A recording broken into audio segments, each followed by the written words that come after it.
I made almost $1,000 off the Kale app.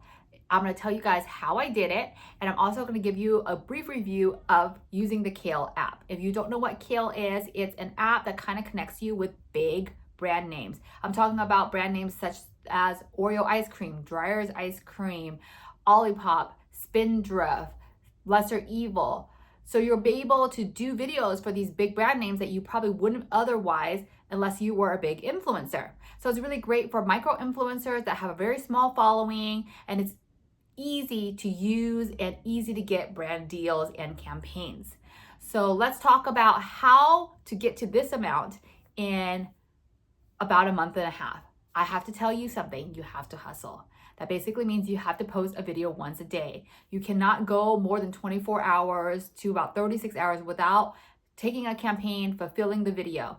Because going to do just 2 videos a week or 3 videos a week is not going to cut it because they don't pay you enough. This is why big influencers would not give the Kale app the time of the day, because literally you're making between, my lowest paying job was $6 and the highest paying one was like $40. I will tell you, the ones that were the 2 lowest paying ones was a pickle brand and a brand that was on Shark Tank. I can't say, however, that if I were to take those brands again, they would still pay me that little, because I've noticed that I could do a campaign for a brand that maybe I did 2 or 3 campaigns for, and every amount I got paid was slightly different. So it could be perhaps that if I were to take that pickle brand again, they might pay me more. However, I do think that Kale should relook at that model, because I don't really think that if you're paying at the grocery store $6 for an item, $8 really is not cutting it. I really think that you should get paid at least twice the amount of what the item actually costs, but that's just my opinion. I think it's rude to do a video for somebody and only get reimbursed for the item, especially an item that you really kind of didn't want.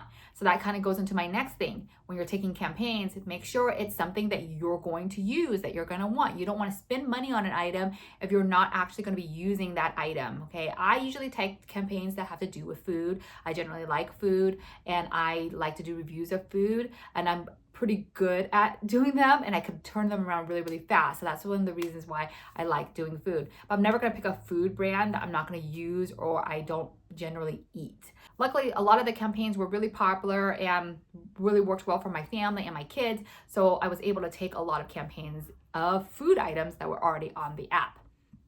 Also, going into the store, I would not buy more than what you need.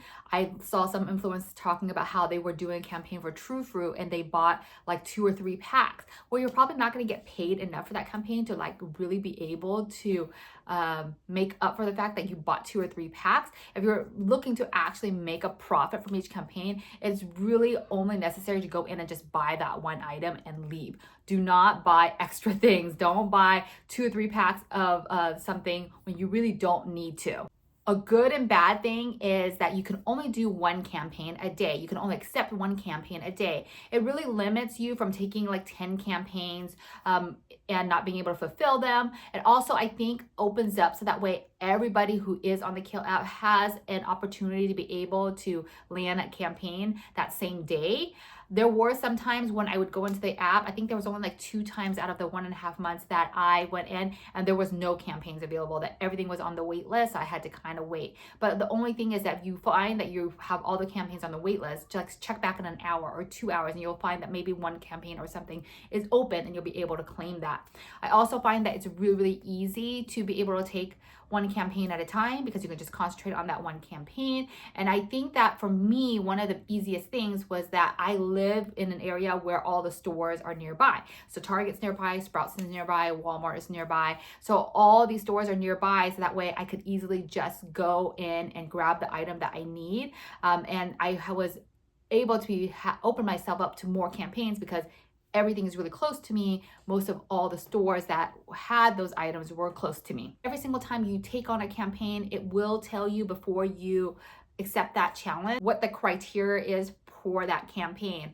You might want to look at if they're requiring a receipt for that item. Because I will say there was one time I made a mistake where I went and I bought something and I didn't realize they wanted a receipt and I threw it away. Or I went to go buy something and the way they wanted the receipt was for them to connect to my bank account so they can like search my transactions to see that I bought that one item from that one store.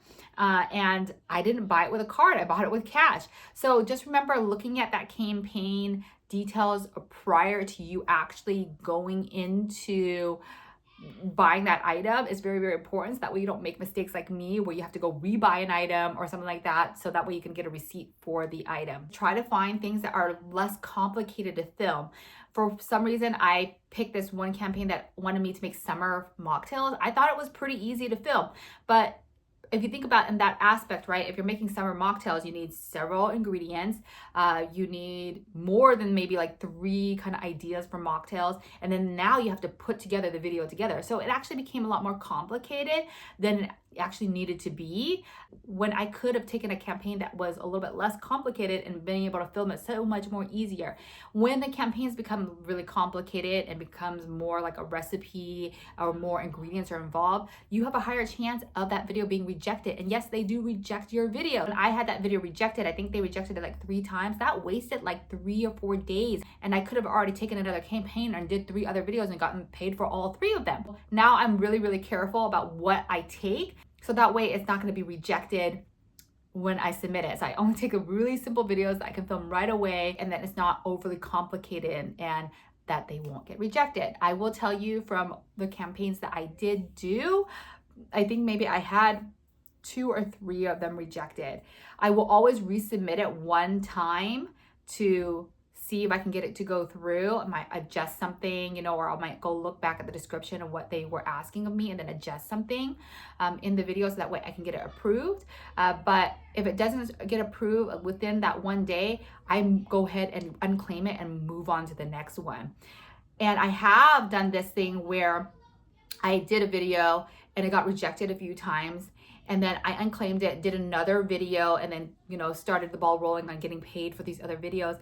And then later on, when another campaign for that brand came up, I already had footage for that campaign. So then I claimed a different campaign from that brand and then reused my footage just in a different way so to meet the criteria of that campaign. And then I got it accepted. I was watching another influencer's videos and she was talking about how she would film things ahead of time. That was one example of when I had footage ahead of time, but I would never suggest filming things ahead of time. The only reason why is that, like I said before, you can only claim 1 campaign a day. You don't know if the campaign is going to be waitlisted the day after. So you might have the pancake brand or something like that available today, and then tomorrow it might not be available, or a few hours is not be available. So it doesn't make sense for you to go to the store and film all these things when you don't know what campaign you're taking tomorrow. You don't know what videos you're going to be doing tomorrow. So I feel like the Kale app has made it super difficult for people to batch create content because they don't know what brand is going to be available tomorrow. They don't know what's going to be waitlisted tomorrow. They don't know what campaigns are going to be open tomorrow or what challenges are going to be open tomorrow. I personally wouldn't film a whole bunch of stuff ahead of time, like don't waste your time. However, I will say it's good to have a mental note on what brands are currently available, because the other day I was at the store and I remember there was this drink brand that was on Kale, but I was looking at the store locator. They didn't have any locations near me where they had this drink available, but I was at the store and then I saw that the drink was there. So it was a good mental note for me to know that, okay, like this store has this drink, so if that campaign ever becomes available again, I know where to get it, So it's really good to have that mental note. I also remember one time I was out traveling, and I remember that I saw that there was a campaign for an ice cream brand, and this ice cream brand is not an ice cream brand that's like sold in stores. It's like something that you have to go into like an ice cream parlor for. And I remember traveling and I saw that ice cream brand there, and I was just like, oh, that ice cream brand is here. And so I made a mental note of that and then went to go check to see if that campaign was available at that time.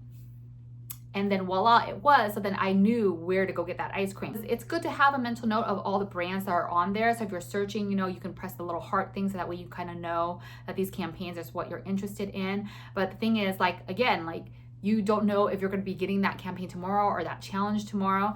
So it's not really necessary to go ahead and like film all this content and buying things that you shouldn't be buying, because really at the end of the day, what are we trying to do here? You know, you're trying to make a little bit of extra money in your pocket. That's what I assume. Or you're using it as a stepping stone to get to bigger content, a bigger following, things like that. So overall, that's kind of like my experience with Kale. That's kind of my tips and tricks on how to kind of make Kale work for you. Do I think it's worth it? I think that if you're a really big influencer, meaning you have hundreds of thousands of followers between all your platforms and you're getting brand deals that are up to like $1,000 or something like that, this is probably not worth your time. This is probably pennies, right? But if you are somebody that is just a really micro mini influencer and you'd never had the chance to work with these big brands, then yes, I do think that it's worth it, because again, you're not expending a lot of your time and your energy trying to make these campaigns, right? This is just kind of like a stepping stone, just kind of like a practice for you to be able to get bigger UCG content. And I will say, you know, with this amount of money I made, I mean, that's like kind of like a grocery bill, right? So in a way, I do kind of feel like it's worth it until I can find something better. I think that if you are a micro influencer and you're looking for just some extra change in your pocket, if you're using the steps that I'm using, you know, not buying extra things, taking campaigns that are really, really easy and just using it as practice, then yes, it is worth it. But if you are a big influencer, this is pennies. Please do not apply if you're expecting to make hundreds and hundreds of dollars off Kale. It is very, very easy to use. It's really awesome to be able to connect with really big brands. And yes, you can make a little bit of money off of it and have some good change in your pocket for, you know, a coffee or something. That's my review of Kale. If you have any questions for me, go ahead and send it below. And if you have any other suggestions of what kind of videos I can do, send it below too. Talk to you next time. Bye.